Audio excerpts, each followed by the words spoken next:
And that Bridget had pulled out a knife.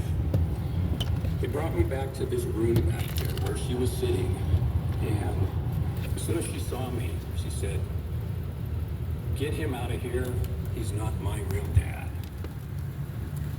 So they brought me back out to the room. They said, yeah, typically, we're not the legal guardian.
Pinky!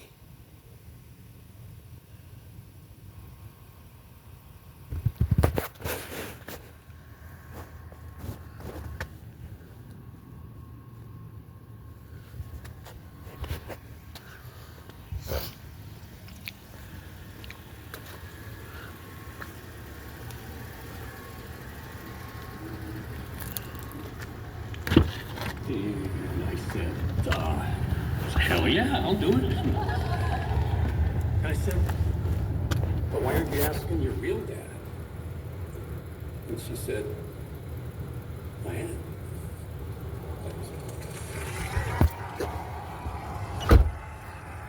How do you win her over? Giving her shit for fucking years. That was I'm Eric. sure to get married. Yeah, I'm asking Eric my real is a dad. former Montana sheep rancher who ended up in Houston, Texas, After in a decades of career as a giving him federal shit, investigator. the stepdaughter Now finally retired, said, yeah, he this spends is my his real days dad. writing stories and volunteering his services for his public radio station. Bridget lives in Montana and has a family of her Surprised she's own, not mad at her and mom Eric for visits divorcing her. every year.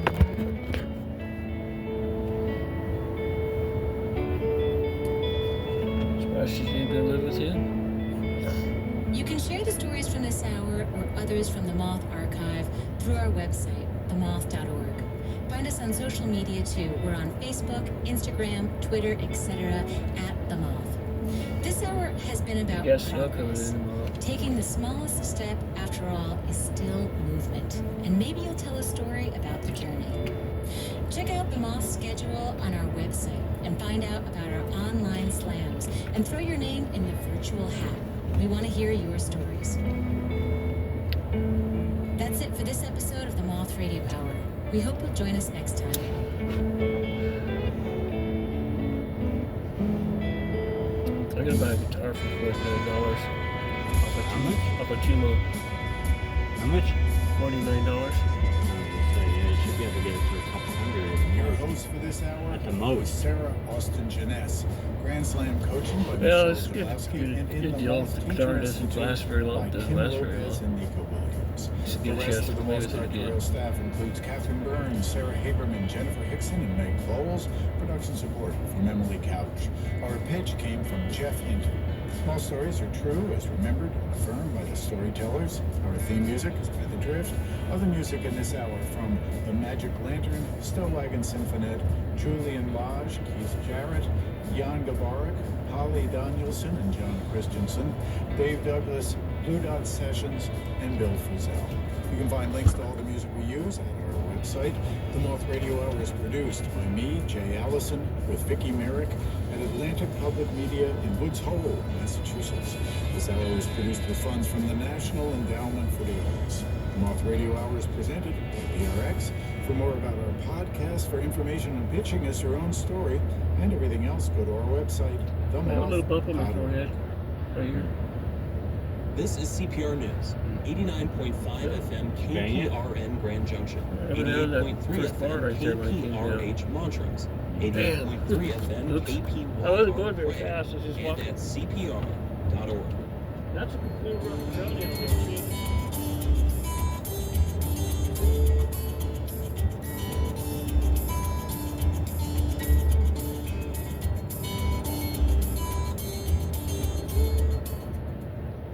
Support comes from Colorado Business Committee for the Arts, celebrating 40 years of CBCA, connecting business and the arts through year-round advocacy, research, training, and arts engagement in 2025. Learn more at cbca.org. Support comes from Emick Volkswagen, with locations in downtown Denver and Boulder, home to the ID Buzz electric van, the redesigned Atlas SUV, and the sporty Jetta sedan, plus VW service and maintenance. Learn more at emichvw.com. Yeah, that thing's full up. Negotiators have reached an agreement on a new deal to address damage caused by climate change. Talks have been stuck on how much richer energy-consuming countries should be paying. For Saturday, November 23rd, it's All Things Considered from NPR News.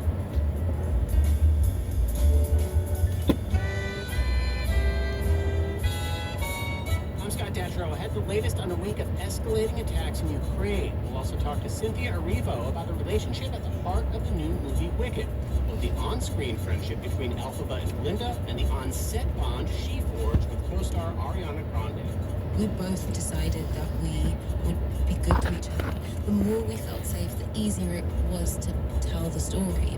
Also this weekend is the last time Everything Comes Up Milhouse. The actress who's voiced him since 1989 is retiring.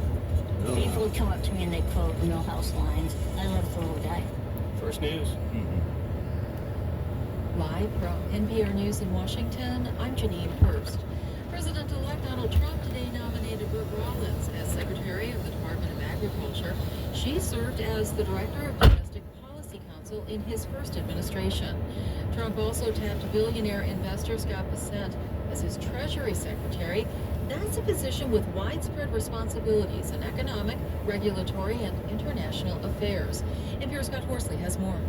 He'll probably get a friendly reception from the new GOP Congress if he's confirmed. One of his first jobs will be getting an extension of Trump's 2017 tax cuts, parts of which are set to expire next year. He'll likely be pushing on an open door when it comes to cutting taxes, although that would probably add to the federal debt, which we learned just yesterday has now surpassed $36 trillion. NPR's Scott Horsley reporting. Turnout in this year's presidential election was very high historically, and Republicans, including Donald Trump, fared well, winning the House, Senate, and presidency. As NPR's Miles Parks reports, that contradicts conventional political wisdom, and it could entice Republicans to embrace policies that make voting easier. For years, it's been largely assumed that high turnout elections would favor Democrats. That's because low propensity voters tend to be poorer and less educated, and those groups have tended to vote Democratic. 2024 turned that upside down. It was the second highest turnout election since 1960, and the GOP won big. Charles Stewart, an election expert at MIT, says it will be interesting now to see how that impacts the party's feelings about voting policy. Republicans are much less likely to favor election reforms that expand access. But it's an open question whether that will shift now that the party has succeeded in a high turnout environment. Miles Parks, NPR News, Washington. In the United Arab Emirates, authorities are investigating the disappearance of an Israeli Moldovan rabbi who is connected to an Orthodox Jewish organization. NPR's Ruth Sherlock has more from Tel Aviv. The Israeli Prime Minister's office says Rabbi Tzvi Kogan, an Israeli Moldovan citizen, has been missing since Thursday afternoon. In a statement, it said Israeli intelligence and security authorities have launched an intensive investigation in light of information that, quote, suggested a terrorist incident. Kogan has been in the UAE working with Chabad, a Jewish Orthodox community organization with chapters around the world. Chabad first opened its office in the Emirati capital, Abu Dhabi, in 2020 after diplomatic ties were established between Israel and the UAE. A representative in the Chabad office in Abu Dhabi told NPR they had no information to share regarding Kogan's whereabouts. The UAE Foreign Ministry did not immediately reply to NPR's request for comment. Ruth Sherlock, NPR News, Tel Aviv. This is NPR News. Federal health officials say an infant has died from a listeria outbreak that's tied to ready-to-eat meat from Yusheng food. The Centers for Disease Control and Prevention say 11 people were infected in several states, California, Illinois, New Jersey, and New York, and that 9 people were hospitalized. Listeria was found during routine tests last month, and this week, Spartanburg, South Carolina-based company recalled 72,000 pounds of meat and poultry products as a result. That, though, is an expansion of an original recall on November 9th that involved around 4,500 pounds of product.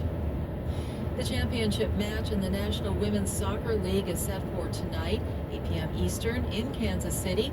It's between the Washington Spirit, the number 2 seed, and the top-seeded Orlando Pride. Greg Eklund has a preview of the match. Orlando is riding its hopes on 38-year-old Marta, Brazilian superstar who scored the Pride's game-winning goal in their semifinal match last weekend. Washington forward Ashley Hatch, who was around for the Spirit's only NWSL title in 2021, says her team is well aware of Marta's stature in the game. Obviously, we respect her, but we also want to beat her. So I think it's a combination of all those things, but I think playing against... If I wanted to throw some rocks in the river, where do I throw them from? brings so much more excitement to the game. During the regular season, Washington played Orlando twice and lost both contests. For NPR News, I'm Greg Eklund in Kansas City. And I'm Janine Herbst, NPR News. Black Galloway over there. Support for NPR comes from NPR stations. Other contributors include the Doors I wanted to throw some, which aims to support the well-being of people and the planet for a more creative, equitable, and sustainable future. I'm not going to throw anybody and at listeners any of the like golf balls. you who donate to this NPR station. Support comes from Denver Zoo Conservation Alliance. I don't know what you want to keep and what you want to throw away. Learn more about donating this Colorado Gives Day at coloradogivesday.org/organization/Denver Zoo. Support comes from Powder 7 Ski Shop in Golden, a full-service ski shop with new and used gear from brands like Black Crow, Salomon, and Stokely, and a trade-in program to turn old skis into new skis. Learn more at powder7.com. It's All Things Considered from NPR News. I'm Scott Depp. The world has reached a new agreement on how to help pay for the impacts of climate change. Annual negotiations just wrapped up in Azerbaijan, and they went well into overtime with some countries walking out in protest. Joining me now with more on what they decided is Lauren Summer from NPR's Climate Desk. Hey there.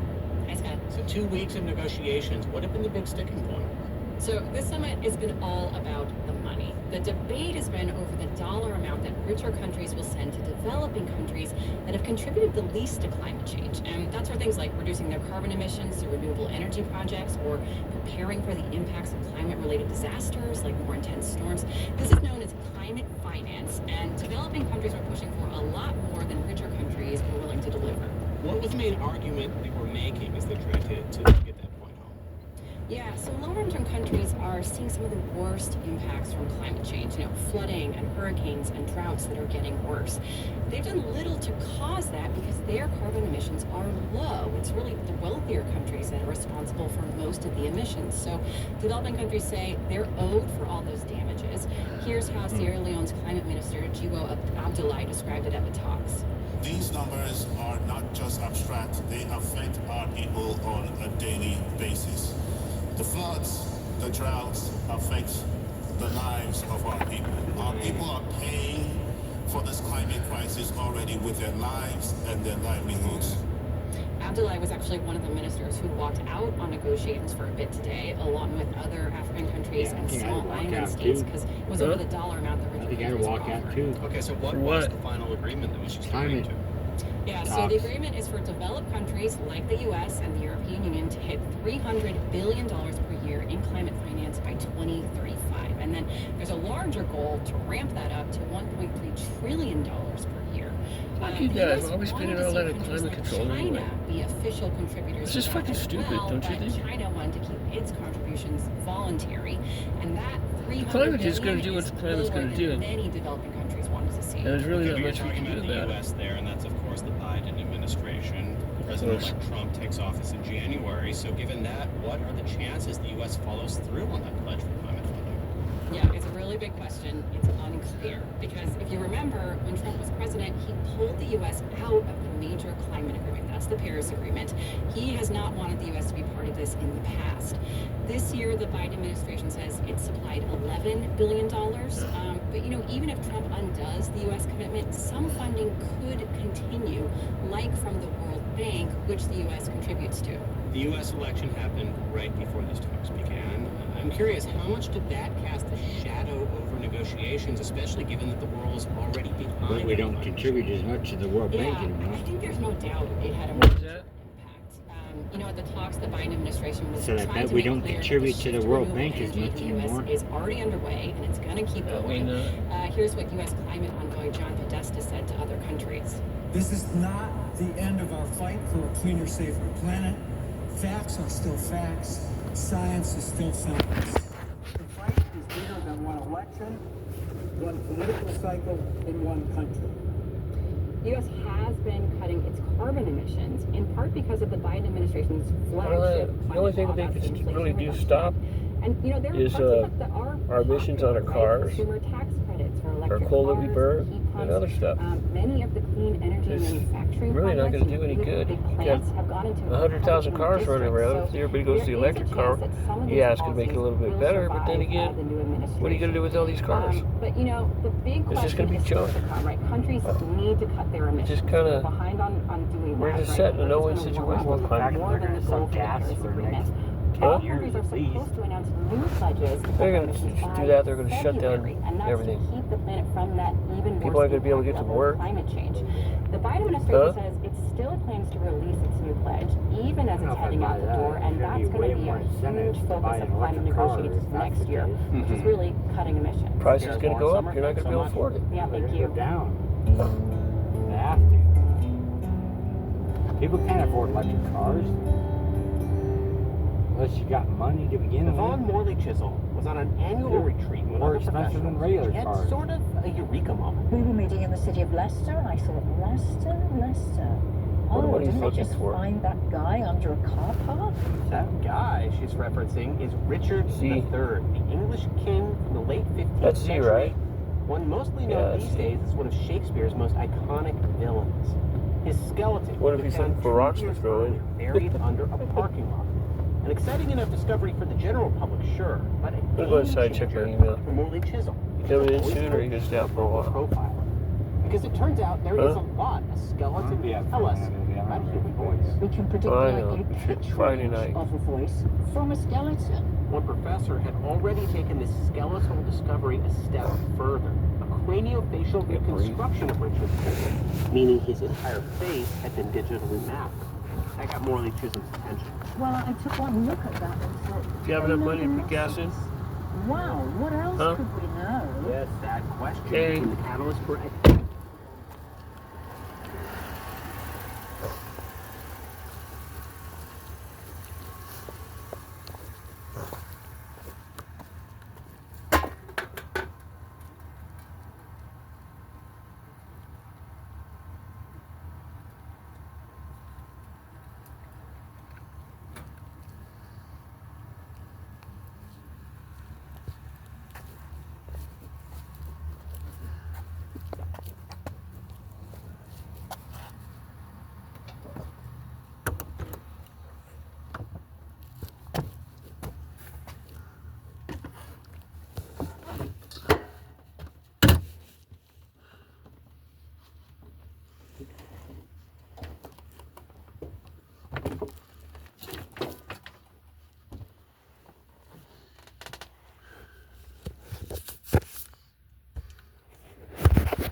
See if the smell goes away.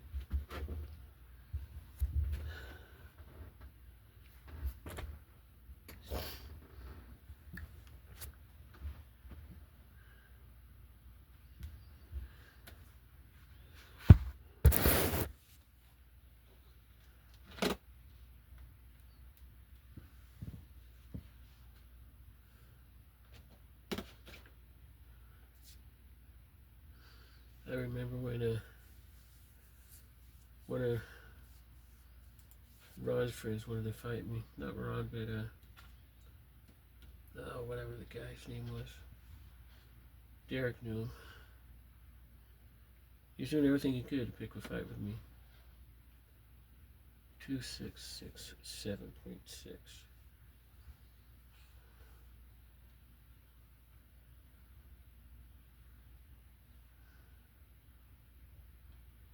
That is only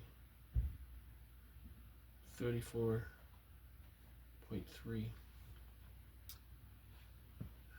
Not very much. I think that heater's burning something.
Let's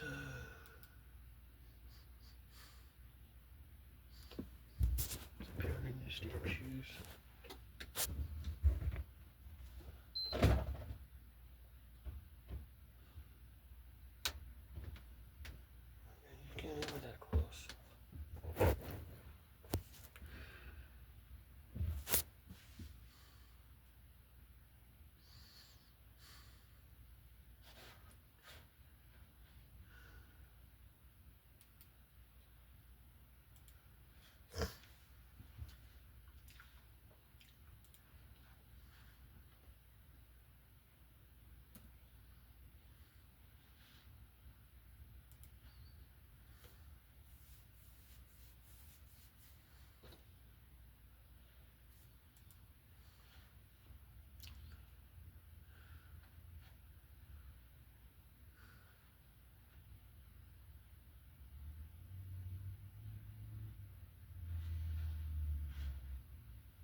to 10 inches.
happens.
Module 1 of your tax and investment crash course.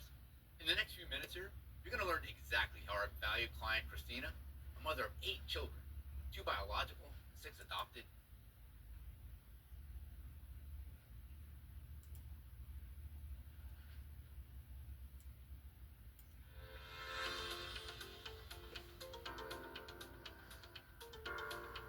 Hey, welcome to Module 1 of your tax and investment crash course. In the next few minutes here, you're going to learn exactly how our valued client, Christina, a mother of 8 children, 2 biological, 6 adopted, acquired this property for only $5,010 total purchase price. That's not a down payment. And then how that can lead to a $42,000 net.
do any one of these things, it My has next to be creation is going to be hash browns. reusable. That means both the Hash browns rocket and cheese. and its giant superheavy booster have to be able to actually fly back to the launch pad. And the idea is they get